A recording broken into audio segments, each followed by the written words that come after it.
मैं जानता हूं कि यदि आपसे ये पूछा जाए कि राजस्थान जीके का सबसे मुश्किल टॉपिक कौन सा लगता है आपको, तो आपका जवाब होगा राजस्थान प्रजामंडल आंदोलन।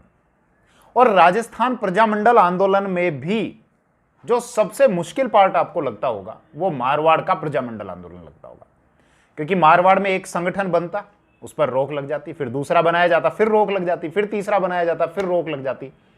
बहुत सारे तो संगठन हो गए, उनके बहुत सारे नेता हो गए, उनकी अलग अलग डेट्स हो गई, उन संगठन ने क्या क्या कार्य किए ये सब बातें हो गई, कब कब उनके अधिवेशन हुए, तो ये सब याद करने में बहुत प्रॉब्लम आती है। लेकिन एक बात तो स्पष्ट है ही कि जो टॉपिक जितना ज्यादा पढ़ने में जितना ज्यादा मुश्किल होता है, उससे उतने ही सवाल बनाए जाते हैं, क्योंकि कॉम्पिटिटिव एग्जाम्स का जो लेवल है, जो प्रतियोगिता, जो प्रतिस्पर्धा का जो स्तर है, वो पहले से तो बड़ा ही है, क्योंकि बेरोजगारों की संख्या भी बड़ी है, सीटें कम होती हैं, संख्या ज्यादा होती है। खैर, हम उस विषय पर नहीं जाएंगे। अब सबसे चैलेंजिंग बात यह है कि मारवाड़ प्रजामंडल के इस टॉपिक को मैं आपको किस तरीके से करवा सकता हूं ताकि इस विषय से यदि कोई प्रश्न आए तो आप उसका उत्तर दे सकें और पढ़ने में आपको बोरियत भी महसूस ना हो। तो देखिए, एक तरीका वही कि प्रजामंडल को पिछले जिन वीडियोस में मैंने आपको प्रश्नों के माध्यम से बताया है, तो हम क्वेश्चंस लेंगे और हर क्वेश्चन का एक एक नट बोल्ट खोलकर पटक देंगे, उसकी पूरी व्याख्या करेंगे, पूरा एनालिसिस करेंगे। और इस तरीके से अगर हम पढ़ते हैं तो यकीन करना मारवाड़ प्रजामंडल का भी ये जो टॉपिक है ये बहुत अच्छे से आपको समझ में आ जाएगा। शुरू करते हैं हम अपने विषय को। एक बात और, राजस्थान जीके अगर पूरी फ्री ऑफ कॉस्ट देखनी है सिस्टमेटिक तरीके से, यूट्यूब पर तो है ही, प्ले स्टोर में जाना, गूगल प्ले स्टोर पर भारद्वाज क्लासेस की एप्लीकेशन आप ज्वाइन कर लेना, अभी लॉन्च की है मैंने कुछ समय पहले ही। वहाँ पर आपको राजस्थान जीके पूरी फ्री ऑफ कॉस्ट मिल जाएगी। और मैथ और रीजनिंग अगर पढ़ना चाहते हैं तो वो मात्र 499 रुपये में 5 महीने का चार्ज है। हालांकि अभी पटवार मैथ और रीजनिंग का सिलेबस लॉन्च किया है, बाद में सारी मैथ और रीजनिंग भी मैं लॉन्च कर दूंगा। खैर, विषय पर आइए। पहला सवाल है इसका, निम्नलिखित में से कौन से कथन सत्य हैं? ट्रू स्टेटमेंट बताना है। पहला है, जयनारायण व्यास को मारवाड़ सेवा संघ का प्रथम अध्यक्ष बनाया गया। अब इसका जवाब देने के लिए पहले तो जयनारायण व्यास के बारे में हम जानकारी लेते हैं, फिर मारवाड़ सेवा संघ के बारे में जानकारी लेते हैं। इस प्रश्न का अपने आप उत्तर मिल जाएगा कि यह कथन सत्य है या नहीं है। जयनारायण व्यास, इनको आप जानते ही हैं, इनको कहा जाता है शेर ए राजस्थान। ये उपाधि दी गई है, शेर ए राजस्थान।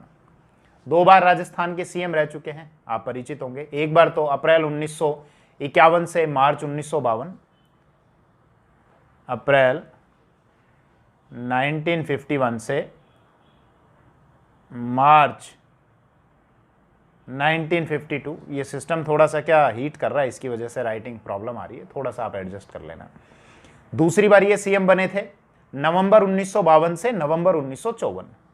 नवंबर 1952 से और नवंबर 1954, इतना आप जानते हैं। विधानसभा इलेक्शन हुए थे, तो प्रथम विधानसभा इलेक्शनों में ये सीएम रहते हुए हार गए थे। 2 जगह से इन्होंने चुनाव लड़े थे, एक जालोर ए और एक जोधपुर बी। 2 जगह से इलेक्शन लड़े थे, एक तो था आपका जालोर ए और एक था जोधपुर बी। जोधपुर में जो इन्होंने इलेक्शन लड़ा था वो जोधपुर के महाराजा थे हनुमंत सिंह, उनके समक्ष, उनके सामने इन्होंने चुनाव लड़ा था। जब इनकी मृत्यु हुई, थोड़ा सा और समझ लो इनके बारे में, जितनी जानकारी ले सको, बहुत जरूरी है हर बातें। 1899 में इनका जन्म हुआ था, 1899 में, और 1863 में इनकी मृत्यु हुई थी।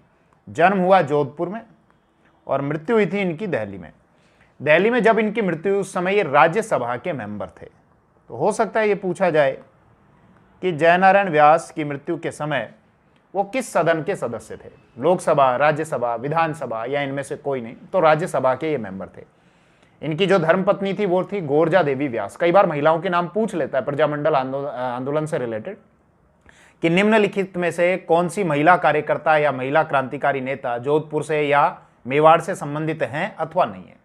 तो गोरजा देवी व्यास ये इनकी धर्मपत्नी थी, देवी व्यास। इनके द्वारा लिखी हुई कुछ पुस्तिकाएं या कुछ रचनाएं हैं, कुछ अखबार भी हैं, उनको भी आपको ध्यान रखना चाहिए। जैसे एक तो इनके द्वारा दैनिक समाचार पत्र, दैनिक यानी प्रतिदिन प्रकाशित होने वाला एक समाचार पत्र था अखंड भारत, ध्यान रख लेना, अखंड भारत, जो कब से प्रकाशित हुआ? 1936 से।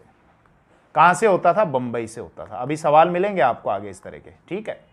पूछा जाएगा साप्ताहिक था या दैनिक था, तो दैनिक था, प्रतिदिन प्रकाशित होता था। बंबई कैसे पहुंच गए? बंबई कहां पहुंच गई? तो भैया थोड़ा सा मैं और समझा दूं इनके बारे में। एक संगठन था अखिल भारतीय देशी राज्य लोक परिषद, जिसके संबंध में मैंने आपको बताया है कि पूरे भारत की जो रियासतें थी, यहाँ के राजे रजवाड़ों ने मिलकर कांग्रेस की ही तरह रियासतों में राजे रजवाड़ों के विरुद्ध रियासती जनता को संगठित करके उत्तरदायी शासन की स्थापना के लिए जो आंदोलन चलाए थे, तो एक ऐसा संगठन बनाया गया था इन आंदोलनों को चलाने के लिए, क्योंकि कांग्रेस की शुरू में जो नीति थी वो रियासती जनता को सपोर्ट करने वाली नीति नहीं थी। फिर बाद में बदलाव आया था जब सुभाष चंद्र बोस 1938 में हरिपुरा अधिवेशन में कांग्रेस के अध्यक्ष बने थे। खैर, मैं बात कर रहा था एक संगठन की 1927 में, जिसको बनाया गया था, बॉम्बे में बनाया गया था, बॉम्बे जो महाराष्ट्र में आता है, वर्तमान मुंबई कहते हैं, और वो संगठन था अखिल भारतीय देशी राज्य लोक परिषद, यानी पूरे भारत के स्तर पर अखिल भारतीय देशी राज्य लोक परिषद। हालांकि इस संगठन को बनाने के लिए पहला जो विचार हुआ था वो 1922 में पूना में हुआ था, 1922। कहां पर? पूना में। एक समिति बनाई गई 1926 में, उसने अपनी सिफारिशें दी कि किस प्रकार से इसकी रूपरेखा हो, और उसके बाद फिर भारत की रियासतों के ये नेता इकट्ठे हुए बंबई में और इन्होंने इस संगठन को बना दिया। इसी संगठन के बारे में मैं पहले बता चुका, इसीलिए वापस सारी वो बातें नहीं दोहराऊंगा। अब मैं उस विषय पर लेके चलता हूं कि अखंड भारत का आखिर इस संगठन से क्या रिलेशन है। तो थोड़ा सा ध्यान दो कि जयनारायण व्यास इस संगठन के महामंत्री बनाए गए थे। वर्ष 1936 की बात है, कराची में अधिवेशन हो रहा था। कराची जो वर्तमान पाकिस्तान में आता है, भारत का हिस्सा हुआ करता था। तो 1936 में कराची का अखिल भारतीय देशी राज्य लोक परिषद का जो अधिवेशन था, उसमें जयनारायण व्यास को पूरे भारत का महामंत्री बनाया गया था। क्या बनाया गया था इनको? महामंत्री। तो छोटी मोटी पोस्ट नहीं है, बहुत बड़ी पोस्ट थी। अब महामंत्री बनाया गया तो इनका प्रभाव बढ़ रहा था। कद बढ़ रहा था? तो जोधपुर के शासक ने इनके जोधपुर राज्य में, ये जोधपुर यानी मारवाड़ रियासत, वर्तमान में तो हम जोधपुर का क्षेत्र बोलते हैं, ये मारवाड़ वाला जो हिस्सा है, यहां इनके प्रवेश पर प्रतिबंध लगा दिया था। इसीलिए फिर इनको बंबई जाना पड़ा था, और ये बंबई में रहने लग गए थे, महाराष्ट्र में, और यहीं से इन्होंने एक समाचार पत्र निकाला था अखंड भारत। क्लियर है? इसके अतिरिक्त इनके द्वारा कुछ और समाचार पत्रों में भी काम किया गया था, जैसे तरुण राजस्थान,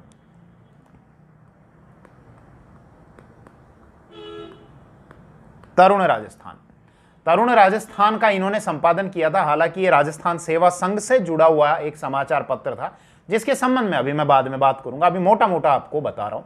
तो 1927 में ब्यावर से तरुण राजस्थान का इन्होंने संपादन किया था, 1927 में। कहां से? ब्यावर। ब्यावर कहां आता है? अजमेर में आता है।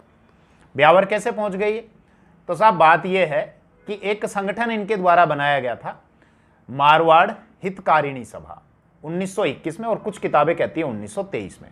मैं बता देता हूं एक बार थोड़ा सा, कौन सा संगठन, मैं किस विषय को कनेक्ट कर रहा हूं, तरुण राजस्थान का संपादन करने ये कैसे पहुंच गए, उस विषय को कनेक्ट कर रहा हूं। तो एक संगठन था मारवाड़ हितकारिणी सभा, मारवाड़ हितकारिणी सभा। कब बनाया था? 1921 में। कुछ किताबों में 1923 में भी देखने को मिलता है। हालांकि यह संगठन इससे पहले का था, पुराना था। यह तो इसका पुनर्गठन हुआ था 1921 या 23 में। किसके द्वारा? जयनारायण व्यास के द्वारा। तो व्यास जी ने इसका पुनर्गठन किया था। अब पुनर्गठन किया, इसका मतलब पहले इसका गठन हो चुका था? तो हाँ, 1918 में यह बनाया जा चुका था, 1918 में। किसके द्वारा?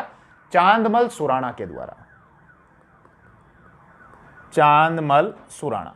उस समय इसका नाम ये नहीं था, मिलता जुलता ही नाम था। उस समय था मरुधर हितकारिणी सभा, मरुधर हितकारिणी सभा। मैं ये इतनी लंबी चौड़ी रामायण क्यों बता रहा हूं? ताकि ये समझा सकूं कि जयनारायण व्यास ने 1927 में ब्यावर जो अजमेर में आता है वहां से तरुण राजस्थान का संपादन क्यों किया, ब्यावर क्यों पहुंच गए थे, इसीलिए सारी बात बता रहा हूं। तो मारवाड़ हितकारिणी सभा 1921 में इसका पुनर्गठन किया गया जयनारायण व्यास के द्वारा। कुछ किताबें 1923 भी हमको कहती हैं। पहले यह संगठन था मरुधर हितकारिणी सभा के नाम से, और मरुधर हितकारिणी सभा का गठन किया था चांदमल सुराणा के द्वारा। ठीक है साहब। अब जब यह संगठन बना तो इस संगठन के नेताओं को मारवाड़ सरकार के द्वारा फर्जी घोषित कर दिया गया, यानी 10 नंबरी का मतलब फर्जी। 10 नंबरी नेता कौन कौन? जयनारायण व्यास, आनंदराज सुराणा, मुख्य नेता यही थे, आनंदराज सुराणा, भंवरलाल सराफ, इनको 10 नंबरी घोषित कर दिया। अब 10 नंबरी घोषित किया तो बार बार जाओ थाने में हाजिरी लगाओ, तो इनसे परेशान हो गए जयनारायण व्यास, और इन्होंने मारवाड़ राज्य से निकलकर ये चले गए अजमेर। अजमेर में कहा? ब्यावर में। ये आ जाओ साहब, इसको तो क्लियर कर लें। ये अजमेर, और अजमेर में आ गए ये ब्यावर। ब्यावर में एक व्यक्ति एक समाचार पत्र तरुण राजस्थान का संपादन कर रहे थे। वो व्यक्ति थे मणिलाल कोठारी। मणिलाल कोठारी। अब मणिलाल कोठारी तरुण राजस्थान से कैसे जुड़ गए साहब? तरुण राजस्थान तो किसी एक संगठन का समाचार पत्र हुआ करता था। वो संगठन तो राजस्थान सेवा संघ था। तो राजस्थान सेवा संघ का जो समाचार पत्र है, जिसके संपादक विजय सिंह पथिक हुआ करते थे, मतलब मोटी मोटी कहानी ये कि आखिर ये मणिलाल कोठारी यहां कैसे आ गए साहब, तो थोड़ा सा मुझे फिर आपको पीछे लेकर जाना पड़ेगा। सारी चीजें एक दूसरे से कनेक्ट होती चली जाएंगी। तो पहले राजस्थान सेवा संघ की थोड़ी बात करते हैं, फिर वापस मणिलाल कोठारी पे आऊंगा, फिर मणिलाल कोठारी से वापस जयनारायण व्यास पर आ जाएंगे। तो हालांकि मैं पहले बता चुका कि वर्ष 1919 में महाराष्ट्र में एक जगह आती है वर्धा। वर्धा में 1919 में एक संगठन बनाया गया था जो राजस्थान के किसानों की आवाज को उठा सके। क्यों? क्योंकि राजस्थान के किसानों का आर्थिक शोषण किया जा रहा था। जितने बेचारों की आमदनी नहीं थी उससे ज्यादा तो उनसे ले लिया जाता था। अब वो कहां से दें? अपने खुद भूखे रहते थे और बाकी वो टैक्स भरते रहते थे। तो उनकी आवाज को उठाने के लिए एक संगठन बनाया गया वर्धा महाराष्ट्र से, राजस्थान सेवा संघ 1919 में। मेन नेता थे कौन? विजय सिंह पथिक। अब इन नेताओं के बारे में बताने की आवश्यकता नहीं समझता, पिछले वीडियोज में बताता आ ही रहा हूं आपको। तो कौन कौन थे? विजय सिंह पथिक, इसके अतिरिक्त राम नारायण चौधरी, इसके अतिरिक्त जमनालाल बजाज, बता चुका हूं इनके बारे में मैं, है ना, तो वापस डिटेल से नहीं बताऊंगा। इसके अतिरिक्त केसरी सिंह बारहट भी थे यहाँ, बारहट, केसरी सिंह बारहट। अर्जुन लाल सेठी भी थे, अर्जुन लाल सेठी।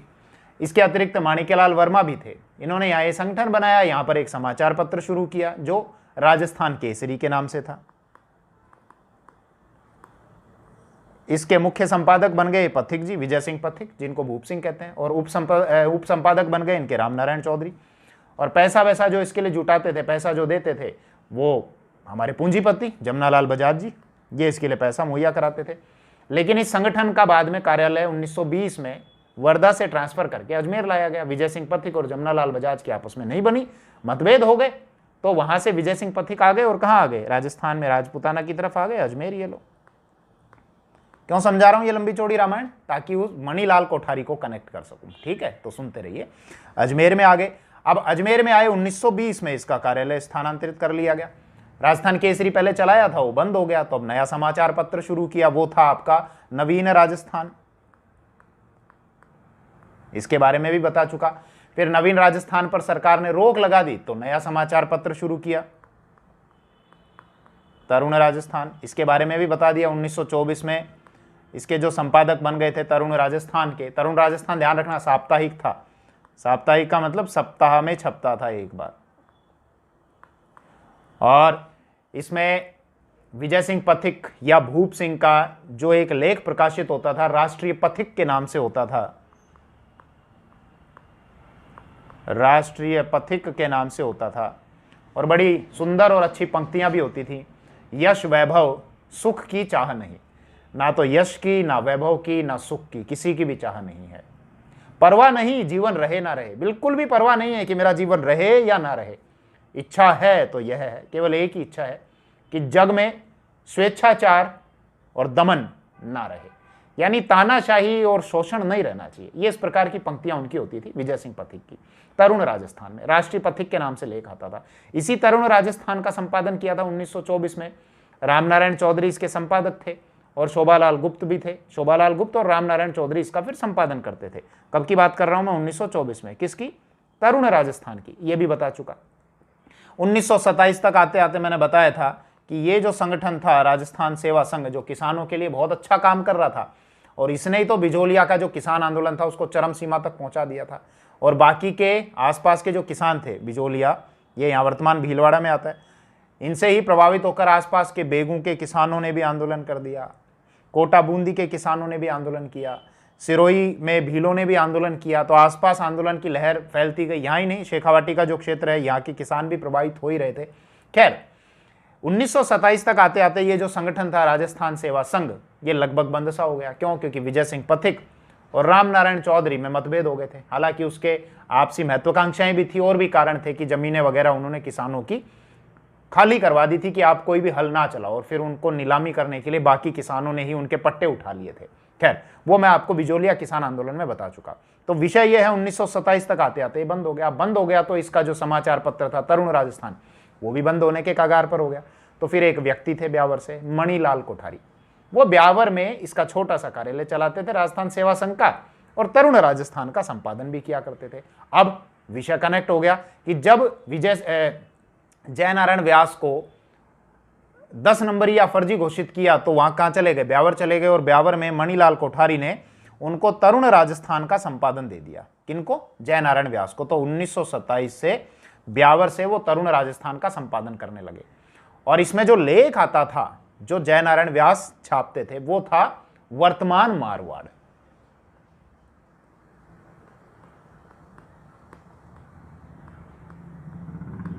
तो मैंने ये अभी 2 समाचार पत्र बताए इनके। एक तो अखंड भारत 1936 में बंबई से ये प्रकाशित करते थे, डेली होता था, वो दैनिक था।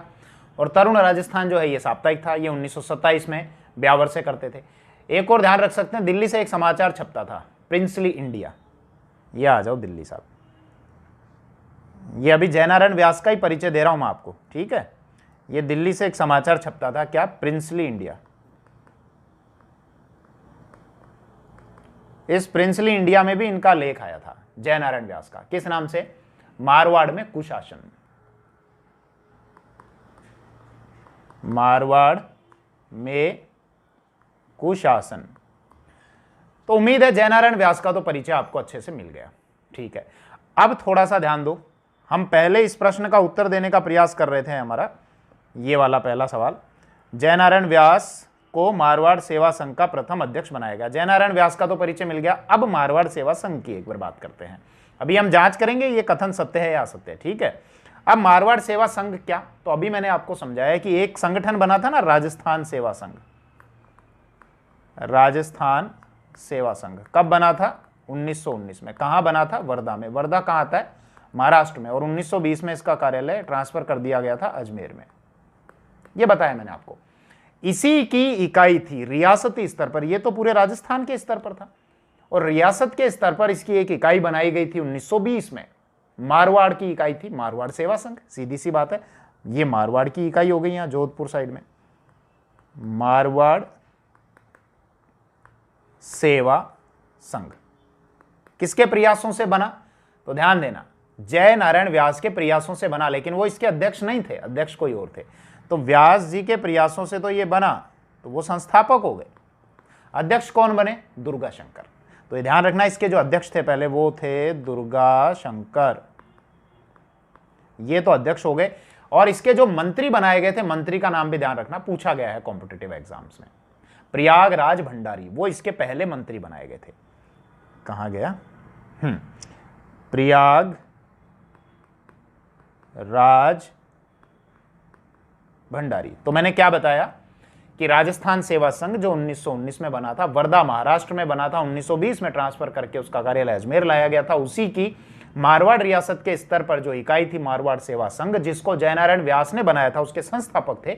लेकिन इसके जो पहले अध्यक्ष बने थे वो दुर्गा शंकर बने थे, और इसके जो मंत्री बनाए गए थे वो प्रयागराज बनाए गए थे, ठीक है साहब। अब ध्यान देना, ऐसा कोई विशेष आंदोलन जो मारवाड़ सेवा संघ के द्वारा चलाया गया? हाँ साहब, चलाया गया था। एक आंदोलन था मारवाड़ में, तोल आंदोलन। ये लो तराजू, तोल मतलब तोलने से रिलेटेड। होता क्या था, भारत मुख्य रूप से तो दो भागों में बटा हुआ था, अलग अलग कैटेगरीज में। हालांकि भारत की 4 अलग अलग कैटेगरी होती थी, ए बी सी डी, लेकिन मुख्य रूप से अगर हम बात करें, एक तो वो भारत जहां सीधे ब्रिटिशर्स का नियंत्रण होता था, तो वो भारत ये वाला जहां ब्रिटिशर्स का नियंत्रण होता था, जहां राजे रजवाड़े नहीं थे, जैसे आपका बंगाल वाला हिस्सा हो गया, मद्रास वाला हिस्सा हो गया, बंबई वाला हिस्सा हो गया, ये नॉर्थ प्रोविंस वाला आपका हिस्सा हो गया। तो यहां जहां सीधे ब्रिटिश भारत का नियंत्रण होता था, वहां एक शेर का मतलब 80 तोले होता था। यह मेजरमेंट की इकाई है। एक शेर का मतलब क्या होता था? 80 तोले। मारवाड़ ने भी क्या किया, मारवाड़ में एक शेर का मतलब 100 तोले होता था कि साहब 100 तोले का एक शेर होगा, लेकिन मारवाड़ सरकार ने क्या किया, 100 तोले की अपेक्षा संख्या घटाकर 80 तोले का एक शेर बना दिया। और इसका विरोध किया मारवाड़ सेवा संघ ने, सफल विरोध किया। उसकी वजह से राजा को फिर से एक शेर को 80 तोले के स्थान पर 100 तोला करना पड़ गया। क्लियर है? अब आ जाओ इस पहले स्टेटमेंट की तरफ। इसका जवाब आपको मिल गया। जयनारायण व्यास को मारवाड़ सेवा संघ का प्रथम अध्यक्ष बनाया गया, ये गलत है। पहले अध्यक्ष कौन थे? दुर्गा शंकर, और उसके मंत्री थे प्रयागराज भंडारी। और सफल आंदोलन कौन सा चलाया था? तोल आंदोलन इनके द्वारा चलाया गया था। कब चलाया गया था तोल आंदोलन? ध्यान रखना 1921 में। यूं ध्यान रख लेना, 21 रुपए का जब आप कोई प्रसाद लाते हैं या 21 रुपए की कोई वस्तु लाते हैं, और पहले आप 21 रुपए में एक शेर लाते थे, एक शेर का मतलब 100 तोड़ा, लेकिन राजा ने कहा नहीं साहब अब 21 रुपए में आपको 80 तोड़ा ही मिलेगा, इसलिए आंदोलन चलाया। तो 21 रुपए से ध्यान रख लेना 1921 में ये आंदोलन चलाया गया था। अच्छा ठीक है साहब, अगला देखें। वर्ष 1922 में मारवाड़ सेवा संघ द्वारा तोल आंदोलन चलाया गया, गलत। 1921 में चलाया।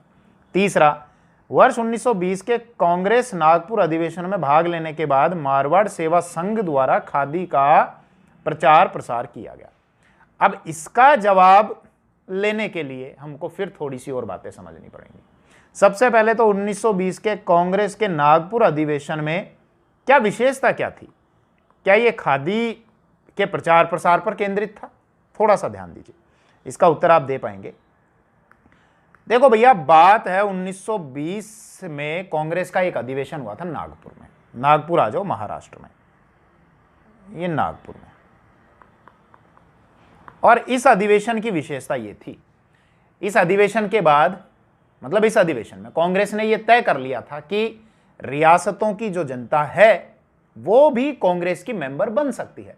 यह नहीं कहा था कि हम रियासतों की जनता का अभी भी सक्रिय समर्थन करेंगे, सहयोग करेंगे, क्योंकि कांग्रेस की शुरू में तो यह नीति थी, हमारा उद्देश्य केवल ब्रिटिश भारत में आंदोलन चलाना है, जहां सीधे अंग्रेजों का नियंत्रण है वहां पर हम आंदोलन चलाएंगे, और जो रियासती भारत है जहां पर राजे रजवाड़ों का शासन है वहां की जनता का यदि विरोध हो रहा है, शोषण हो रहा है, तो वो अपने स्तर पर संगठन बनाए और राजा का विरोध करे।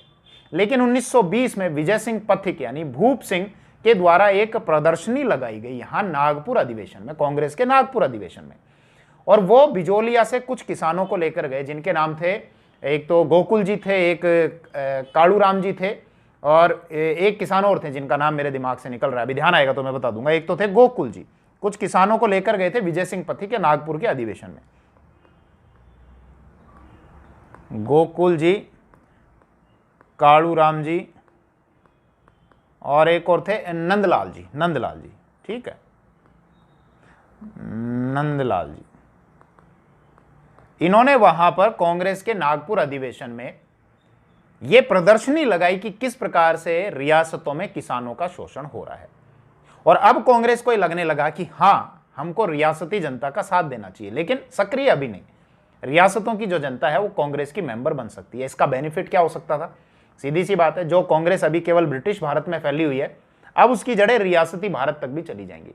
हालांकि कांग्रेस द्वारा वर्ष 1920 में नागपुर अधिवेशन में अपनी नीति परिवर्तन का जो कारण था वो एक केवल प्रदर्शनी नहीं हो सकती, क्योंकि नेताओं को तो पता होता है ना, अगर हमारे बीच का कोई नेता है तो नेता को पता होता है कहां की सड़क टूटी हुई है और कहां की नहीं टूटी हुई है। ये अलग बात है, जीतने के बाद वो ध्यान ना दे तो अलग बात है, लेकिन यहां कारण और था कि रियासती जनता भी एक संगठन के तले, और अलग अलग रियासतों में अलग अलग संगठन के तले वो लोग भी भली प्रकार से संगठित हो रहे थे।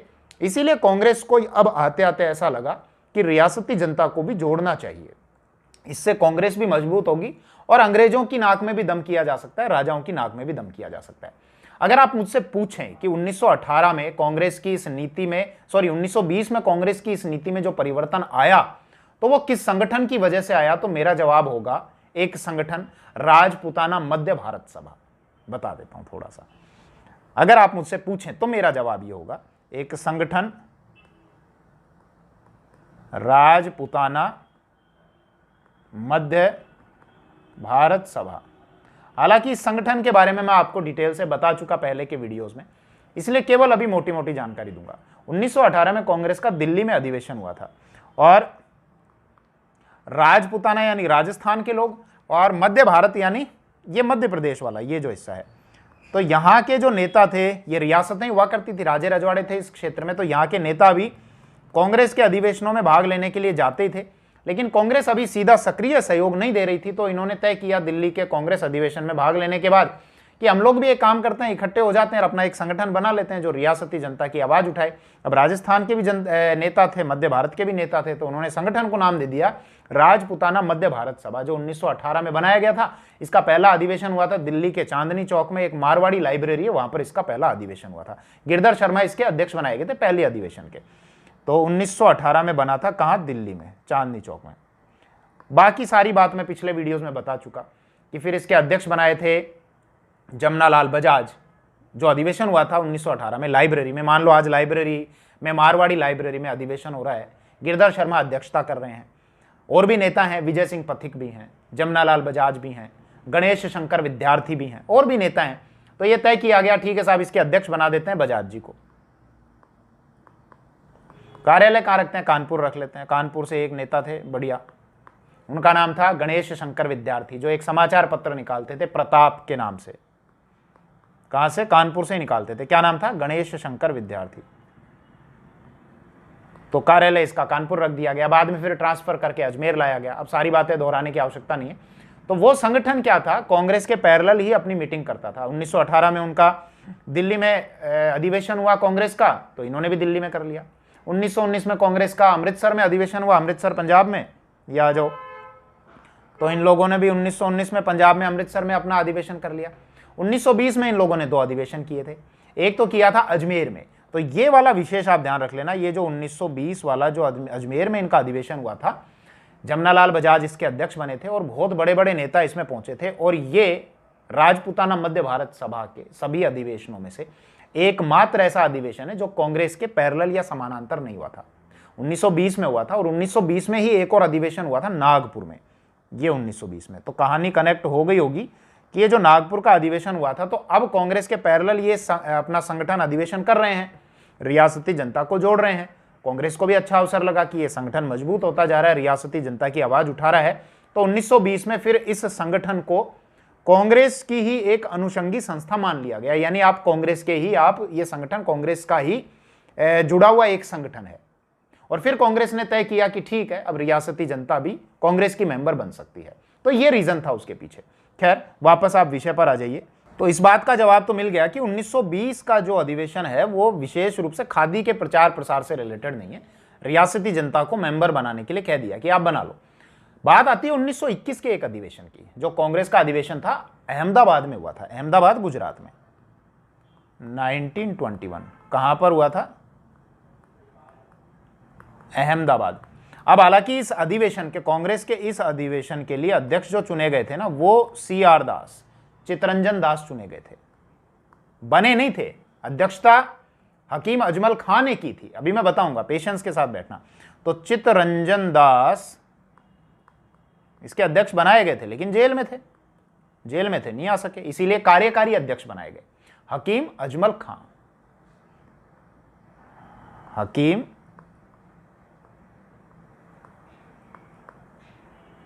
अजमल खान। कुछ बातें और ध्यान रख सकते हैं कि चितरंजन दास जब नहीं आए तो इन्होंने अपना एक लेटर भेजा था, और उस लेटर को सरोजिनी नायडू के द्वारा पढ़ा गया था इस अधिवेशन में। सरोजिनी नायडू आप जानते हैं, ये मैं दिखा देता हूँ, ये सरोजिनी नायडू, ये जो भारत की पहली महिला राज्यपाल बनी थी, महिला राज्यपाल पहली। और राजस्थान की कौन थी, बताइए, राजस्थान की पहली महिला राज्यपाल कौन थी? पिछले वीडियोस में मैंने आपको बताया है, प्रतिभा पाटिल। तो ये महिला राज्यपाल प्रथम। इनको गांधी जी क्या कहते थे? Nightingale of India. Rabindranath Tagore ने क्या कहा? भारत कोकिला। तो इनके द्वारा चित्तरंजन दास का वो लेटर पढ़ा गया। खैर, वापस विषय पर आइए। हमारा विषय ये था कि ये जो अधिवेशन हुआ था 1920 में, तो खादी के प्रचार प्रसार पर जोर दिया गया। और इसी 1921 का ये जो अधिवेशन हुआ था, इसमें खादी के प्रचार प्रसार पर जोर दिया गया। और इसी अधिवेशन में मारवाड़ से एक संगठन के नेता भी यहां भाग लेने के लिए आए हुए थे, और वो संगठन था मारवाड़ हितकारिणी सभा। मारवाड़ हितकारिणी सभा। ध्यान करो, अभी थोड़ी देर पहले मैंने आपको बताया था मारवाड़ हितकारिणी सभा, जिसका पहले नाम मरुधर हितकारिणी सभा था। चांदमल सुराणा ने 1918 में उसका गठन किया था, लेकिन 1921 में और कुछ किताबों के हिसाब से 1923 में इसका पुनर्गठन हुआ। और किसने पुनर्गठन किया? जयनारायण व्यास ने। अध्यक्ष कौन बनाए गए थे? दुर्गा शंकर बनाए गए थे। और इसके जो मंत्री बनाए गए थे वो प्रयागराज भंडारी बनाए गए थे। तो बात आ गई समझ में, ये वही मारवाड़ हितकारिणी सभा है। हालांकि इससे पहले वाला जो संगठन था वो मैं बता चुका, मारवाड़ सेवा संघ 1920 में बना था, जिसने तोल आंदोलन चलाया था। उसको ज्यादा लोकप्रियता नहीं मिली थी, तो उसके बाद फिर इसको बनाया गया था मारवाड़ हितकारिणी सभा को। ठीक है साहब। अब ये गए वहां भाग लेने के लिए अहमदाबाद, वापस आए। इन्होंने भी यहां पर खादी का प्रचार प्रसार पर जोर दिया। तो इस संगठन ने दिया था खादी के प्रचार प्रसार पर। और कब दिया था?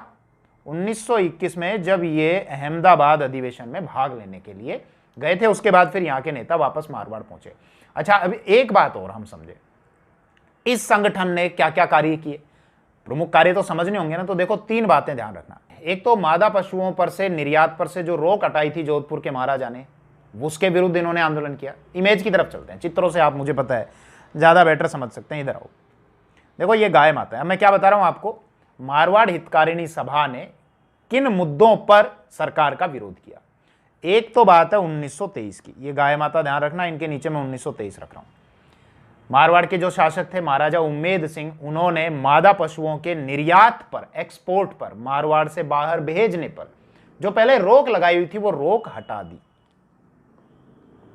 रोक हटा दी कि ठीक है साहब, अब मादा पशु यहां से बाहर भेजे जा सकते हैं। क्यों? एक्सपोर्ट ड्यूटी मिलती थी, निर्यात टैक्स उनको मिलता था, इसलिए रोक हटा दी।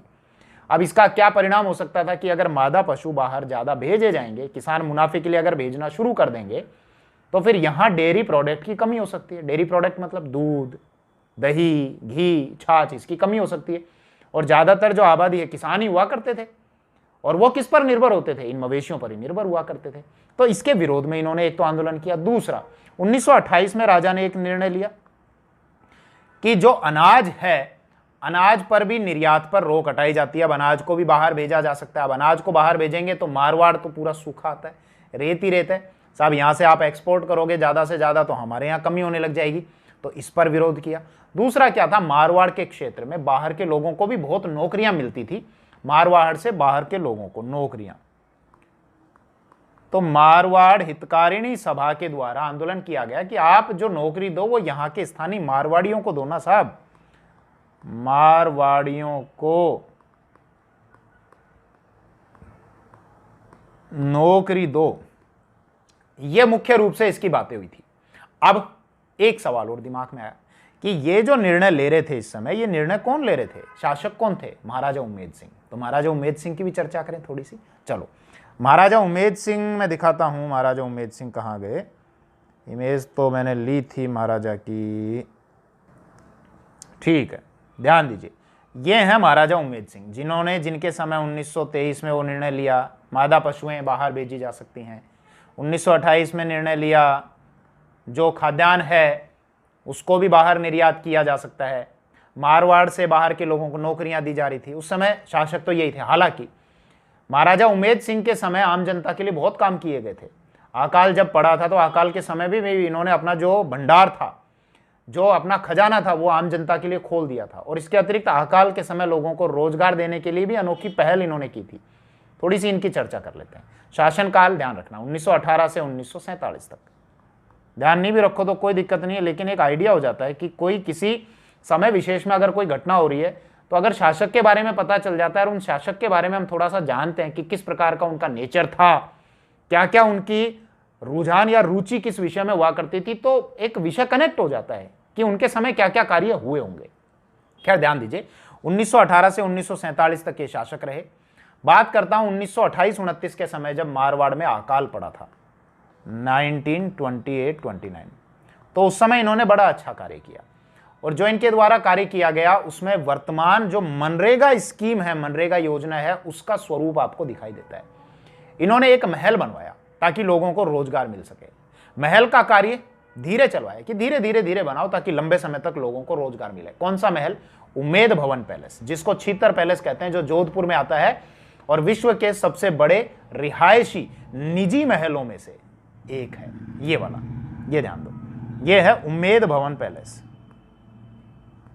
उम्मेद भवन पैलेस। छीतर का पत्थर लगा हुआ है इसीलिए छीतर पैलेस भी इसको कहते हैं। लगभग 15 सालों में इसको बनाया। कब से कब तक? 1928-29 से और 1943 ईस्वी तक 15 साल। हालांकि जल्दी भी यह बन सकता था, लेकिन 15 वर्ष इसलिए लिए धीरे धीरे बनाओ। अकाल की स्थिति है और लोगों को रोजगार मिले। लोग यहां काम करते थे और काम के बदले उनको अनाज मिलता था। मनरेगा में भी तो यही होता है ना, बस वहां अनाज की बजाय आपको पैसा मिलता है, काम के बदले पैसा, यहां काम के बदले अनाज मिलता था। तो मनरेगा का एक स्वरूप आपको यहां पर नजर आ सकता है। ठीक है, इसके अतिरिक्त आप कुछ और बातें भी ध्यान रख सकते हैं इनके समय की, कि एक तो भारत की जितनी भी रियासतें थी, ये भारत का जितनी भी रियासतें थी, रियासतों में सबसे पहले उड़ियन सेवा यानी हवाई जहाज चलाने वाली जो सेवा अगर किसी रियासत में शुरू हुई थी सबसे पहले, तो वो मारवाड़ थी। मैं रियासत की बात कर रहा हूं, ब्रिटिश भारत नहीं बोल रहा हूं। ठीक है, तो मारवाड़ में उड़ियन सेवा को शुरू किया गया था बाकी रियासतों के मुकाबले सबसे पहले। कुछ और बातें भी ध्यान रखना। महाराजा उमेद सिंह के एक दीवान हुआ करते थे जो काफी विवादों में रहते थे, सर सुखदेव प्रसाद। तो इनके संबंध में भी हम थोड़ी सी बात करते हैं। उनकी इमेज मुझे मिली नहीं, कोई बात नहीं, महाराजा के पास में ही जानकारियां लिख के हम उनकी चर्चा कर लेते हैं। किसकी बात कर रहा हूं? इनके समय के जो मंत्री थे, दीवान थे, सुखदेव प्रसाद। सुखदेव प्रसाद, इनके द्वारा भी कुछ कानून बनवाए गए थे जिनकी वजह से भी आम जनता और जो संगठन थे उन्होंने विरोध किए थे। एक तो कौन कौन से इन्होंने कानून बनाए थे वो आप ध्यान रखना। 1930 के बाद से जब बहुत ज्यादा संगठन बनने लग गए थे, प्रजामंडलों में तेजी आने लग गई थी, और 1938 के बाद तो बहुत ज्यादा तेजी आने लगी थी, तो 1930 के बाद उन संगठनों का दमन करने के लिए, कुचलने के लिए एक ऑर्डिनेंस लाया गया, मारवाड़ पब्लिक सोसाइटी ऑर्डिनेंस 1934 में। ध्यान रख लेना, ये पूछ लिया जाता है और पूछा हुआ भी है। मारवाड़ पब्लिक, राइटिंग थोड़ी सी खराब हो रही है सिस्टम की वजह से, वो मैं बता चुका आपको। पब्लिक सोसाइटी ऑर्डिनेंस कब लाया गया? 1934। मतलब अगर आप कोई संगठन बनाते हो, जैसे अभी तक पहले कौन कौन से संगठन बन चुके थे? मारवाड़ सेवा संघ बना था 1920 में, हालांकि वो इससे बहुत पहले था। इसके अतिरिक्त मारवाड़ हितकारिणी सभा बना था 1921 में, कुछ किताबों में 1923 में, वो भी इससे बहुत पहले था।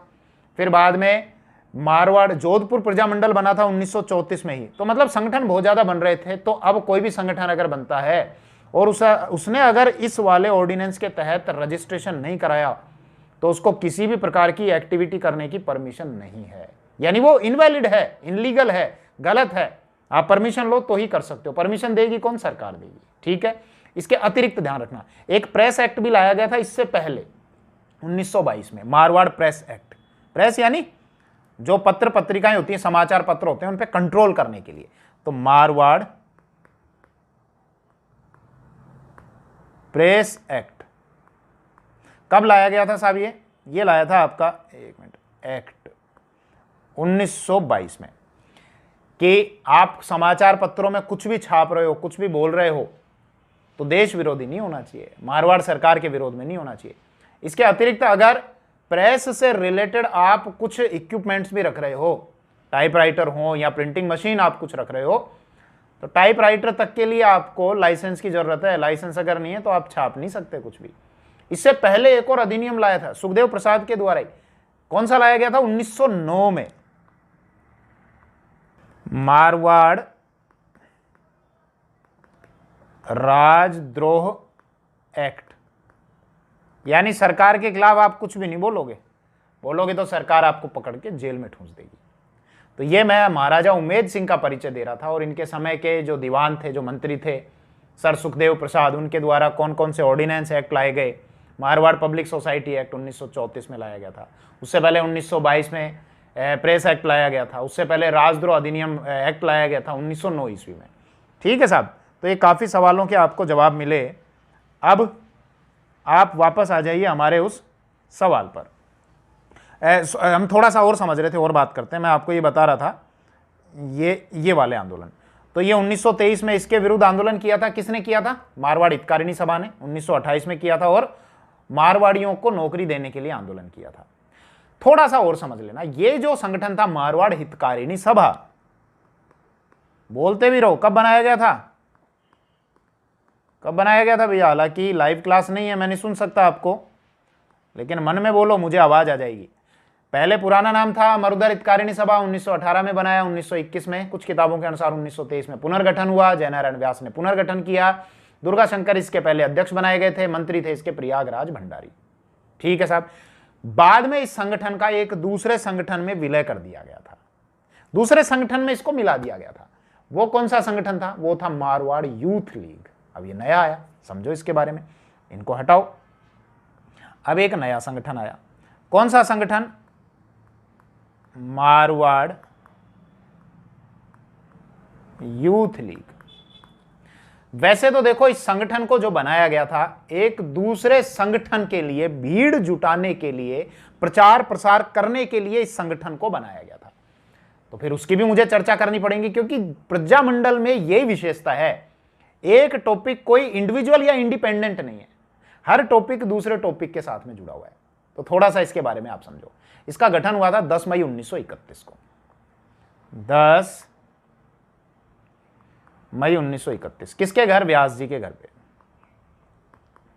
करता धरता व्यास जी, संस्थापक वही है। अध्यक्ष कौन बनाए गए थे? भीमराज पुरोहित अध्यक्ष, यानी पी प्रेसिडेंट, भीमराज पुरोहित। मंत्री बनाए गए थे मानमल जैन। मंत्री, मैं से मंत्री और मैं से मानमल जैन। ठीक है। इसी संगठन में मारवाड़ यूथ लीग में मारवाड़ हितकारिणी सभा, जो 1918 में चांदमल सुराणा के द्वारा गठित थी और 1921 में, या कुछ किताबों के अनुसार 1923 में जय नारायण व्यास के अनुसार पुनर्गठित थी, वो मारवाड़ हितकारिणी सभा जिसके अध्यक्ष दुर्गा शंकर थे, वो मारवाड़ हितकारिणी सभा जिसके मंत्री प्रयागराज भंडारी बनाए गए थे, उसका विलय इसमें कर दिया गया।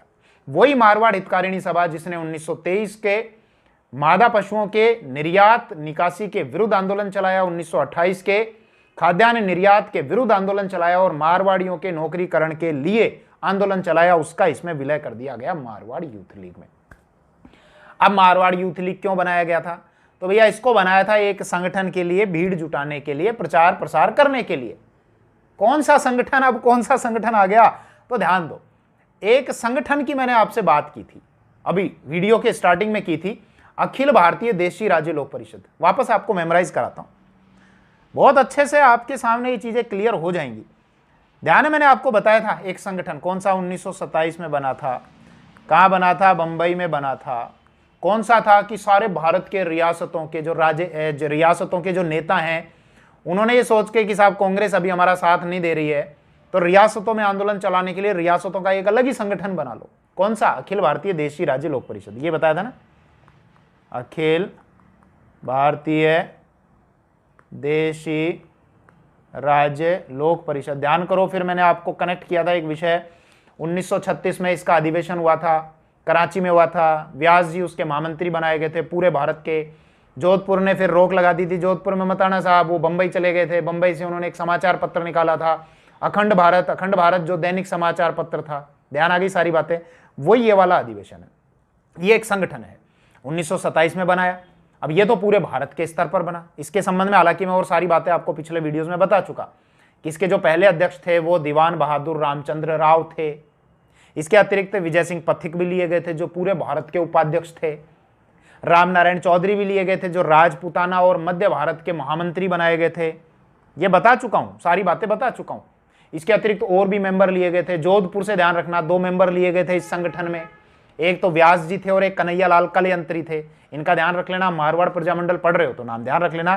कौन लिए गए थे इस संगठन में? मेंबर थे, ये कार्यकारिणी के मेंबर थे। कौन? एक तो व्यास जी, ये मारवाड़ से, और एक कन्हैया लाल कलयंत्री, कन्हैया लाल कलयंत्री। इसके अतिरिक्त ये भी बताया था कोटा से थे आपके नैनूराम शर्मा, शंकरलाल शर्मा, करौली से त्रिलोक चंद माथुर, अजमेर से थे रामकिशन पोद्दार, बालकिशन पोद्दार। पिछले वीडियो देखना, वो सब बता चुका। ठीक है, अब ये तो भारत के स्तर पर ये संगठन बन गया। इसकी और इकाइयां बनाई। राजस्थान के स्तर पे बनाना है साहब, तो राजस्थान के पूरे राजस्थान के लेवल पे इसकी एक यूनिट बना दो। 1928 में बनाई। उसको नाम क्या दे दिया? राजपूताना देशी राज्य लोक परिषद। भारत पे क्या हो गया?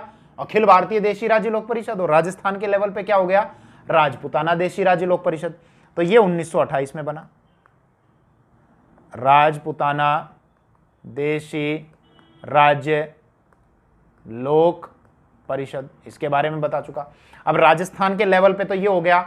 तो व्यास जी ने कहा, जयनारायण व्यास जी ने, हम मारवाड़ के लेवल पे भी इसकी एक इकाई बनाते हैं। भाई एक भारत के लेवल पे जैसे होता है ना आज राजनीतिक संगठन है, एक तो राष्ट्रीय कार्यकारिणी होती है, फिर प्रदेश कार्यकारिणी होती है, फिर जिला की कार्यकारिणी होती है। तो इसमें भी राष्ट्रीय स्तर पर अखिल भारतीय देशी राज्य लोक परिषद 1927 में बना बंबई में। राज्य के स्तर पर कौन हो गया? राजपूताना देशी राज्य लोक परिषद। कब बना? 1928 में बना। ये 1928 में। पहला अधिवेशन हुआ था इसका 1931 में। कहाँ हुआ था? अजमेर में हुआ था। इसके अध्यक्ष कौन थे? राम नारायण चौधरी थे। और भी बड़े बड़े नेता पहुंचे थे, वो बता चुका। तो ये राजस्थान के राजपूताना के लेवल पे हो गया। अब इसकी इकाई बनाई गई मारवाड़ के लिए लेवल पे, वो थी मारवाड़ देशी राज्य लोक परिषद। तो मैं आपको क्या समझाना चाह रहा हूं, मैं उसी विषय को कनेक्ट करना चाह रहा हूं। ये जो विषय मैं मारवाड़ यूथ लीग वाला जो बता रहा था कि इसको प्रचार प्रसार के लिए बनाया था, तो यही विषय कनेक्ट करना चाह रहा हूं। बात आ रही है समझ में? तो मारवाड़ देशी राज्य लोक परिषद, अब समझो वापस, ये बना दिया साहब मारवाड़ के लेवल पे, मारवाड़ देशी राज्य लोक परिषद। कब बना? 1929 में। क्योंकि इससे पहले 1928 में तो कौन सा बना था? राजपूताना वाला। तो 1929 में इसको बना दिया। अब 29 में जब इसको बनाया तो इसका अधिवेशन भी बुलाया गया। ये तय कर लिया गया कि साहब इसका अधिवेशन बुलाएंगे। कब? अक्टूबर में बुला लेते हैं। अक्टूबर 1929। जोधपुर के राजा ने रोक लगा दी। रोक लगाने के बाद प्रमुख नेताओं को गिरफ्तार कर लिया। कौन कौन से नेता? व्यास जी, आनंद राज सुराणा, भंवर लाल सराफ। इनको गिरफ्तार करके मुकदमा चलाया। नाम ध्यान रखना, व्यास जी ये तो आ ही रहे ना बार बार। एक भंवर लाल सराफ,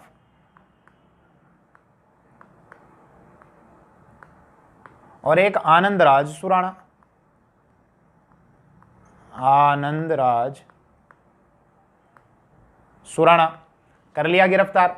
नागौर लेके गए। नागौर में एक विशेष अदालत लगाई गई, मुकदमा हुआ, सजा इन पर ट्रायल हुआ, सजा सुनाई गई।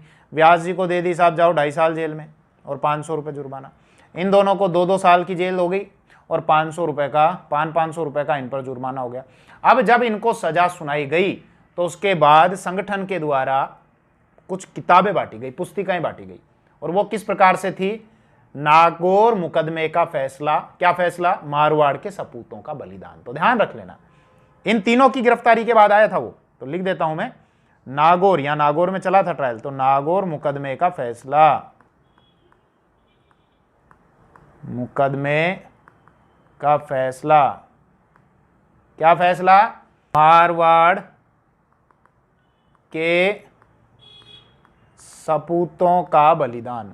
तो पूरा नाम इस प्रकार से था कि साहब मारवाड़ के सपूतों का बलिदान, नागौर मुकदमे का फैसला। अब गिरफ्तार करके डाल दिया गया जेल में। कब? 1929 में। देखो एक चीज और होती है, जब आपको सन याद करने में दिक्कत हो ना, तो आप राष्ट्रीय जो आंदोलन है ना उनको आप जरूर पढ़ो। क्योंकि मान लो 1930 की अगर कोई घटना हो रही है और राष्ट्रीय आंदोलन के संबंध में आप जानते हैं कि 1927 में एक साइमन कमीशन बना था, 28 में भारत आया। अगर आपको ये पता है उस समय राष्ट्रीय स्तर पर क्या गतिविधियां चल रही हैं, तो राज्य के स्तर पर भी आप उन गतिविधियों का आसानी से ध्यान रख सकते हैं, क्योंकि राज्य स्तर पर जितनी भी गतिविधियां होंगी वो राष्ट्रीय स्तर पर होने वाली गतिविधियों का ही प्रतिबिंब है। आई बात समझ में? तो ये 1929 की बात। अब बाद में क्या हुआ था, ध्यान करो कि गांधी जी और इरविन के मध्य एक समझौता हुआ था। क्यों? 1930 में आपको पता है राउंड टेबल एग्रीमेंट हुई थी, पहली गोलमेज सम्मेलन हुआ था इंग्लैंड में। मैं कनेक्ट करता हूं उस विषय को, हालांकि बहुत लंबी चौड़ी डिटेल से मैं बता सकता हूं, लेकिन राष्ट्रीय आंदोलन का जब टॉपिक पढ़ाऊंगा तो उसमें चर्चा करेंगे। 1930 में ब्रिटेन में पहला गोलमेज सम्मेलन बुलाया गया, कांग्रेस ने भाग लिया ही नहीं। अब कांग्रेस ने भाग नहीं लिया तो इसका मतलब उस समय भारत की जनता की कोई प्रतिनिधि अगर राजनीतिक पार्टी थी वो कांग्रेस थी, तो कांग्रेस की अनुपस्थिति के बिना भारत का तो वहां कोई प्रतिनिधि माना ही नहीं जा सकता। अब गांधी जी को मनाना था, तो गांधी जी और इरविन के मध्य एक समझौता हुआ, वो था मार्च 1931 में, 5 मार्च, वो था Gandhi Irwin pact, Gandhi Irwin समझौता।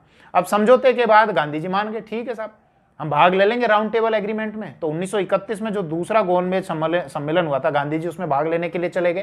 खैर हमारा विषय ये नहीं, हमारा विषय ये है, ये जो समझौता हुआ था गांधी और इरविन के मध्य, तो इसमें यह भी बात थी कि जो भी राजनीतिक कैदी हैं जिनको आपने जेलों में ठूंस रखा है ना, आप उनको रिहा कर दोगे। तो भारत के स्तर पर जब उन कैदियों को रिहा किया गया, राजनीतिक कैदियों को, तो मारवाड़ सरकार ने भी उनको रिहा कर दिया और जयनारायण व्यास, आनंदराज सुराणा और भंवरलाल सराफ ये सब बाहर आ गए। अब बाहर आए तो बाहर आने के बाद इन्होंने अब तय किया कि ठीक है साहब अब हम सम्मेलन बुलाएंगे। किसका सम्मेलन? वही मारवाड़ देशी राज्य लोक परिषद का। तब तय हुआ नवंबर में ये सम्मेलन बुलाएंगे। नवंबर में कहां? पुष्कर में बुलाएंगे। ये आ जाओ आप पुष्कर, यहाँ ये अजमेर पुष्कर। पुष्कर हम जानते हैं धार्मिक रूप से पवित्र है, आपकी धार्मिक भावनाएं जुड़ी हुई हैं।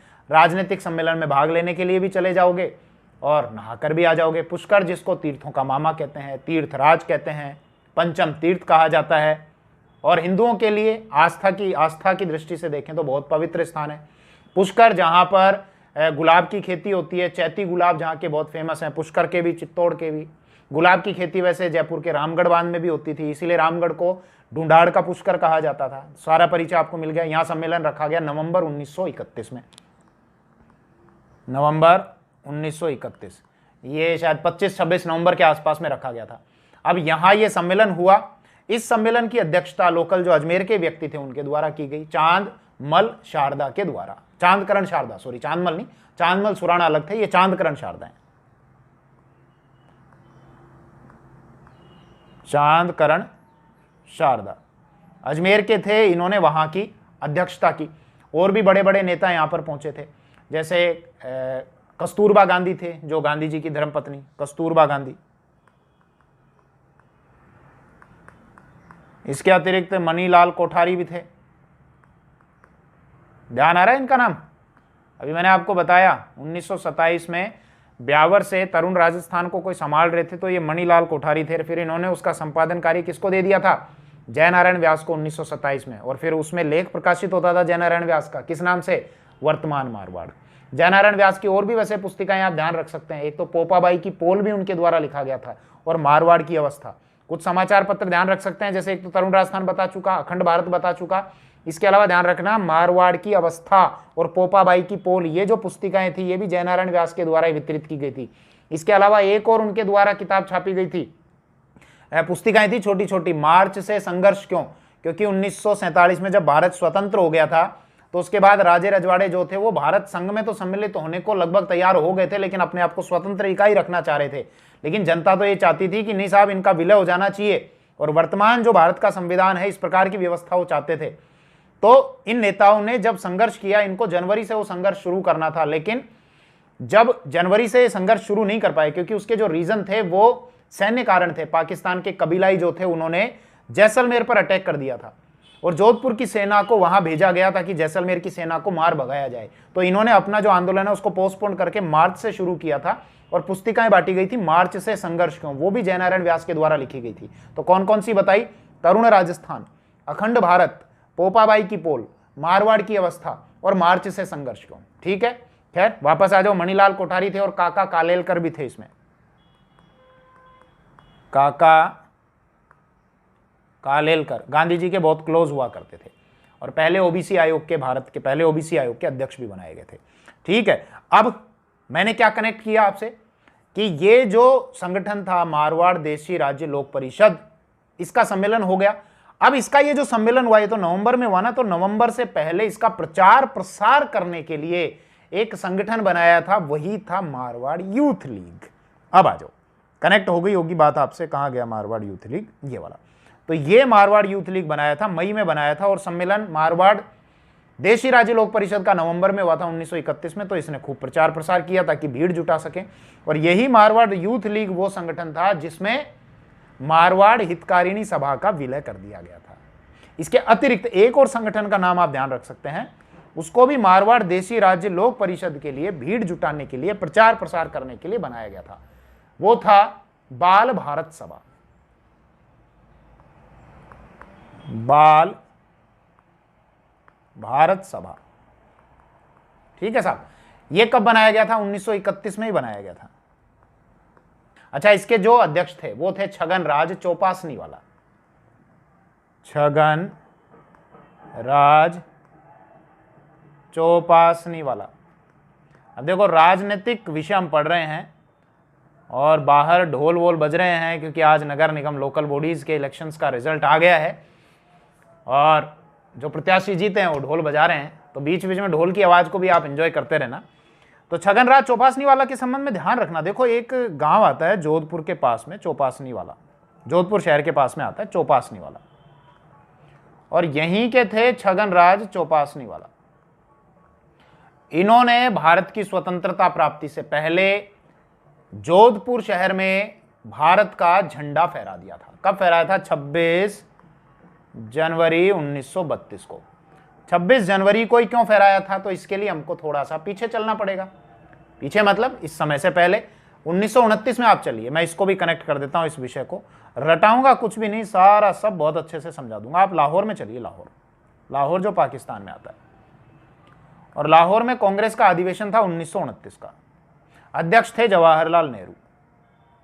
ठीक है, और जवाहरलाल नेहरू ने इस अधिवेशन में यह घोषणा की थी, 31 दिसंबर को था वो अधिवेशन, और यह घोषणा की थी कि अब हमको डोमिनियन स्टेट नहीं चाहिए, यानी ब्रिटिशर्स के अधीन अधिराज्य नहीं चाहिए। अब हम पूर्ण स्वतंत्रता, पूर्ण स्वाधीनता का प्रस्ताव पारित करते हैं। तो इस दिन कांग्रेस के द्वारा पूर्ण स्वाधीनता का प्रस्ताव पारित किया गया था। ऐसा क्यों हुआ? क्योंकि इससे पहले एक रिपोर्ट आई थी, नेहरू रिपोर्ट, जो मोतीलाल नेहरू के द्वारा तैयार की गई थी। हालांकि अकेला कोई व्यक्ति तैयार नहीं करता, एक कमेटी होती है। मोतीलाल नेहरू इस कमेटी के अध्यक्ष थे, मोतीलाल नेहरू, और उसके जो सेक्रेटरी थे वो थे जवाहरलाल नेहरू। तो एक रिपोर्ट तैयार की गई थी, उसकी कुछ मुख्य मुख्य बातें थी, और उनमें से एक बात ये थी कि हम ब्रिटिशर्स के अधीन रहते हुए ही भारत को एक अधिराज्य, डोमिनियन स्टेट का दर्जा देने की मांग करते हैं। 1 साल का टाइम दिया था। अब जब उन्होंने भारत को अधिराज्य घोषित नहीं किया ब्रिटिशर्स ने, तो फिर इन्होंने उस नेहरू रिपोर्ट को तो खारिज कर दिया 1929 के इस लाहौर अधिवेशन में, और अब पूर्ण स्वाधीनता की मांग की कि अब हमको कोई डोमिनियन स्टेट नहीं चाहिए, हम भारत को पूर्ण रूप से हमारे द्वारा ही स्व संचालित या स्व शासित एक देश मानते हैं। और इसी दिन को फिर 31 दिसंबर 1929 को रात को रावी नदी के तट पर जवाहरलाल नेहरू के द्वारा हमारा राष्ट्रीय ध्वज फहराया गया था, रावी नदी के तट पर। और यह घोषणा की थी कि प्रतिवर्ष 26 जनवरी को स्वाधीनता दिवस मनाया जाएगा, और पहला मनाया गया था 26 जनवरी 1930। और यह भी हम जानते हैं कि भारत का जो संविधान है वो पूर्ण रूप से 26 जनवरी 1950 को लागू हुआ था। हालांकि वो 26 नवंबर 1949 को बन गया था, 26 नवंबर 1949 को। लेकिन इस दिन को हमेशा याद रखने के लिए, लोगों के दिलो दिमाग में दिन याद रहे, इसीलिए निर्णय लिया गया कि इसको पूर्ण रूप से हम 26 जनवरी 1950 को ही लागू करेंगे। खैर, वापस विषय पर आ जाइए कि यहां 26 जनवरी 1930 को जब स्वाधीनता दिवस मनाया गया, तो 26 जनवरी 1932 को छगन राज चौपासनी वाला ने जोधपुर शहर में राष्ट्रीय ध्वज फहरा दिया था। बहुत बड़ी बात हुआ करती थी उस समय। वापस हमारे उस पॉइंट पर आ जाइए। तो अब हम इन सवालों के उत्तर दे सकते हैं फटाफट। ध्यान दीजिए। सी था कि वर्ष 1920 के कांग्रेस नागपुर अधिवेशन में भाग लेने के बाद मारवाड़ सेवा संघ द्वारा खादी के प्रचार प्रसार किया गया। नहीं, गलत है भैया, खादी का प्रचार प्रसार किया गया था 1921 के कांग्रेस के अहमदाबाद अधिवेशन में भाग लेने के बाद। किसके द्वारा? मारवाड़ हितकारिणी सभा के बाद, मारवाड़ी हितकारिणी सभा के द्वारा वो अहमदाबाद का अधिवेशन जिसके अध्यक्ष थे हकीम अजमल खां। हालांकि अध्यक्ष चितरंजन दास चुने गए थे, लेकिन वो जेल में थे और नहीं आ सके, इसलिए कार्यकारी अध्यक्ष हकीम अजमल खां को बनाया गया था। और उसी अधिवेशन में सरोजिनी नायडू के द्वारा चितरंजन दास का भेजा गया पत्र पढ़ा गया था। सरोजिनी नायडू, जिनको गांधी जी के द्वारा नाइटिंगेल ऑफ इंडिया कहा गया, रविंद्रनाथ टैगोर के द्वारा भारत कोकिला कहा गया। क्लियर है साहब? अगला है प्रयागराज भंडारी को मारवाड़ सेवा संघ का प्रथम मंत्री बनाया गया। ये बात बिल्कुल सही है, मैं आपको बता चुका। तो इस पहले वाले क्वेश्चन में ऑप्शन डी सही है। अब बाकी उत्तर हम फटाफट देख सकते हैं, उत्तर दे सकते हैं, क्योंकि जितना आपको समझाना था इस वीडियो से रिलेटेड प्रश्नों का जवाब देने के लिए वो मैं समझा चुका। दूसरा है, निम्नलिखित में से कौन सा कथन असत्य है, गलत है? तो मरुधर सभा का पुनर्गठन कर मारवाड़ हितकारिणी सभा बनाया गया, ये गलत है। मरुधर सभा का पुनर्गठन करके नहीं, मरुधर हितकारिणी सभा का पुनर्गठन करके मारवाड़ हितकारिणी सभा बनाया गया। मैंने बताया आपको कि मरुधर हितकारिणी सभा जो चांदमल सुराणा के द्वारा बनाई गई थी, 1918 में बनाई गई थी, उसका पुनर्गठन किया गया जयनारायण व्यास के द्वारा 1921 में। कुछ किताबें 1923 बताती हैं। जयनारायण व्यास ने इसका अध्यक्ष बनाया दुर्गा शंकर को और इसका मंत्री बनाया गया था प्रयागराज भंडारी को। मारवाड़ हितकारिणी सभा जिसने मुख्य आंदोलन चलाए थे, एक तो आपका अनाज निकासी के विरुद्ध, एक मादा पशु निकासी के विरुद्ध और मारवाड़ियों के नौकरियों के लिए। मारवाड़ हितकारिणी सभा जिसका 1931 में मारवाड़ यूथ लीग में विलय कर दिया गया था, ये बताया मैंने आपको। तो ये वाला गलत और असत्य ही पूछा है हमसे, गलत पूछे हैं। मरुधर हितकारिणी, अगला ऑप्शन बी, मरुधर हितकारिणी सभा के संस्थापक जयनारायण व्यास थे। बिल्कुल साहब, इसके संस्थापक जयनारायण व्यास थे, लेकिन अध्यक्ष कौन थे? दुर्गा शंकर। और मंत्री कौन थे? प्रयागराज भंडारी। तीसरा, मारवाड़ हितकारिणी सभा का प्रमुख आंदोलन वर्ष 1924 में मादा पशुओं के निर्यात, मारवाड़ में आयात पर लगाई गई रोक के विरुद्ध था। नहीं, मारवाड़ में आयात नहीं, इंपोर्ट पर नहीं। एक सबसे पहली बात तो 1923 में था, और आयात नहीं, निर्यात पर था, और निर्यात पर जो रोक हटाई थी उसके विरुद्ध था। ठीक है, तो ये वाला भी गलत है। फिर है, वर्ष 1931 में मारवाड़ यूथ लीग का विलय मारवाड़ हितकारिणी सभा में किया गया। नहीं, ये गलत है। मारवाड़ यूथ लीग का विलय नहीं किया था, मारवाड़ हितकारिणी सभा का विलय किया था मारवाड़ यूथ लीग में। मारवाड़ यूथ लीग कब बनाई थी? मैंने बताया आपको 10 मई 1931 को बनाई गई थी। प्रचार प्रसार करना था किसके लिए? जो मारवाड़ देशी राज्य लोक परिषद का जो अधिवेशन होना था नवंबर में पुष्कर में, उसके लिए प्रचार प्रसार करना था मारवाड़ यूथ लीग के द्वारा। ये मैंने आपको बताया। ठीक है साहब, आगे बढ़िए। तो ये तो गलत हो गया। अगला, मानमल जैन को मारवाड़ यूथ लीग का मंत्री बनाया गया। ये मैंने, ठीक है, ये बात सही है। आपको ये बताया था मारवाड़ यूथ लीग का मंत्री तो मानमल जैन को बनाया गया, और इसके जो अध्यक्ष बने थे वो भीमराज पुरोहित बने थे। और किसके घर पर यह संगठन बनाया था? जयनारायण व्यास के घर पर यह संगठन बनाया गया था। तो यहां गलत पूछा है, तो गलत हमारे ABCD हैं, जबकि ई हमारा सही है। अगले पे बढ़ते हैं। अगला है हमारा क्वेश्चन नंबर 3। क्वेश्चन 3 क्या कह रहा है? निम्नलिखित में से कौन सा कथन सत्य है? राजभक्त हितकारिणी सभा को मारवाड़ यूथ लीग के विकल्प के तौर पर बनाया गया। नहीं, देखो भैया, ये गलत है। ये मैं आपको समझा देता हूं। एक संगठन बनाया था, कौन सा? मारवाड़ हितकारिणी सभा। कब बनाया था? बता दिया मैंने आपको, 1921 या 23। वही जयनारायण व्यास के द्वारा, पहले 1918 में गठित था चांदमल सुराणा के द्वारा। ये जो संगठन था, इस संगठन के विरुद्ध एक और संगठन तैयार किया गया, जो जोधपुर के जो मंत्री थे, दीवान थे सुखदेव प्रसाद, उनके द्वारा इसके अपोजिशन में एक संगठन खड़ा कर दिया गया था, और ये था राजभक्त हितकारिणी सभा। तो राजभक्त हितकारिणी सभा को इसके अगेंस्ट खड़ा किया गया था ताकि इसको कमजोर किया जा सके, लेकिन वो राजभक्त हितकारिणी सभा हिट नहीं हुआ क्योंकि जनता का समर्थन उसको नहीं मिला। तो ये वाला हमारा गलत हो गया कि राजभक्त हितकारिणी सभा को मारवाड़ यूथ लीग के विकल्प के तौर पे बनाया था। नहीं, मारवाड़ यूथ लीग नहीं, मारवाड़ हितकारिणी सभा के विकल्प के तौर पर, ये गलत। अगला है, मारवाड़ पब्लिक सोसाइटी ऑर्डिनेंस वर्ष 1933 में लाया गया। गलत, 1934 में लाया गया था। राजद्रोह अधिनियम 1909 में लाया गया था, और मारवाड़ प्रेस एक्ट 1922 में लाया गया था। ठीक है। तीसरा है, मारवाड़ राजद्रोह अधिनियम 1909 के तहत लाइसेंस प्राप्त करने के बाद टाइपराइटर रखा जा सकता था। नहीं, टाइपराइटर प्रेस से संबंधित है, मीडिया से, और उसका लाइसेंस कौन से अधिनियम के तहत मिलता था? 22 के प्रेस एक्ट के तहत मिलता था, तो ये वाला गलत है, ये गलत। इसका अगला है उम्मेद भवन पैलेस के निर्माण में वर्तमान मनरेगा योजना का स्वरूप दिखाई देता है, ये बात सही है, क्योंकि मैंने आपको बताया 1928-29 से 1943 तक लगभग 15 वर्ष तक जो उम्मेद भवन पैलेस या छितर भवन पैलेस जिसका निर्माण किया गया, बहुत धीरे इसीलिए चलाया गया क्योंकि अकाल की स्थिति में लोगों को रोजगार मिले, और रोजगार के लिए क्या करते थे, काम करो, काम के बदले उनको अनाज मिलता था। तो ये उम्मेद भवन पैलेस में महाराजा उम्मेद सिंह के समय ये इस प्रकार की एक योजना तरीके से आप मान सकते हो, योजनाबद्ध तरीके से ये इसका निर्माण किया गया था। वर्तमान में घूमने जाओ अगर उम्मेद भवन पैलेस में, और बता देता हूं इसके 3 पार्ट हैं। एक पार्ट है निजी, जहां पे राज परिवार के मेंबर रहते हैं, निजी।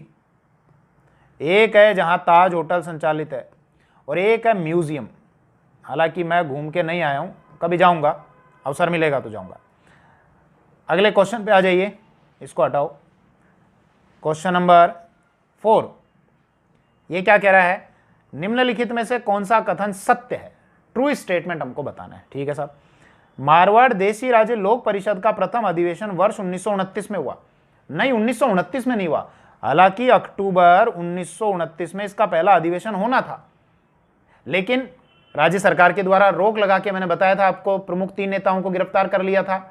जयनारायण व्यास, आनंदराज सुराणा, भंवरलाल सराफ, जेल में डाल दिया था। नागौर में इन पर केस चलाया गया था विशेष अदालत में, और फिर पुस्तिकाएं भी बांटी गई थी उसके बाद संगठन के द्वारा। मारवाड़ के सपूतों का बलिदान, नागौर मुकदमे का फैसला, तो 1929 में नहीं हुआ था। इसका अधिवेशन हुआ था नवंबर 1931 में, जब ये जेल से बाहर आए थे, और फिर कहां पर हुआ था, पुष्कर में हुआ था। तो ये वाला गलत है, और हमसे पूछा क्या है, सत्य पूछा है, ट्रू स्टेटमेंट। अगला, मारवाड़ देशी राज्य लोक परिषद के प्रथम अधिवेशन में 25 प्रस्ताव पारित किए गए थे। नहीं साहब, ये गलत है, ये मैंने नहीं बताया, तो ध्यान देना। ये जो मैंने आपको समझाया था, मारवाड़ देशी राज्य लोक परिषद जिसका अधिवेशन पुष्कर में हुआ, नवंबर 1931 में हुआ था, उसकी अध्यक्षता अजमेर के ही चांदकरण शारदा के द्वारा की गई थी। चांदकरण शारदा जो हरविलास शारदा के भाई थे, हरविलास शारदा जिनके नाम पर 1929 में एक एक्ट लाया गया था, हरविलास शारदा एक्ट जो लाया गया था, जो बाल विवाह से संबंधित था। तो ये जो अधिवेशन हुआ था पुष्कर में, इस अधिवेशन में मारवाड़ देशी राज्य लोक परिषद के द्वारा 22 प्रस्ताव पारित किए गए थे। कितने? 22। तो ये वाला गलत है, 25 नहीं। तीसरा है, मारवाड़ देशी राज्य लोक परिषद के प्रथम अधिवेशन में उपस्थित प्रमुख व्यक्तियों में मणिलाल कोठारी, हाँ साहब थे, कस्तूरबा गांधी थी, काका कालेलकर आदि थे। ये बिल्कुल सही है, ये थे, बता चुका मैं आपको। फिर है, जोधपुर में प्रथम बार तिरंगा फहराने वाले प्रथम क्रांतिकारी छगन राज चौपासनी वाला थे। ये भी मैंने बता दिया, ये भी सही है। तो 2 सही है इसके COD। ठीक है साहब, इसको हटाओ।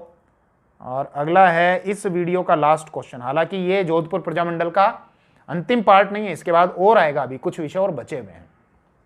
निम्नलिखित में से कौन सा कथन असत्य है, गलत है?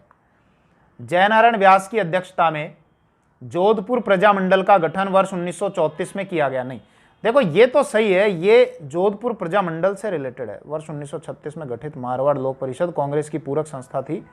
जयनारायण व्यास, अच्छा ठीक है। अब ये जो क्वेश्चन आ गए, ये थोड़े से और अलग विषय से रिलेटेड आ गए, जिनके संबंध में मैं अभी आपको समझाऊंगा।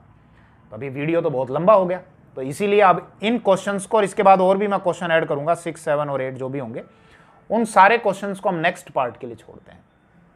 जय हिंद।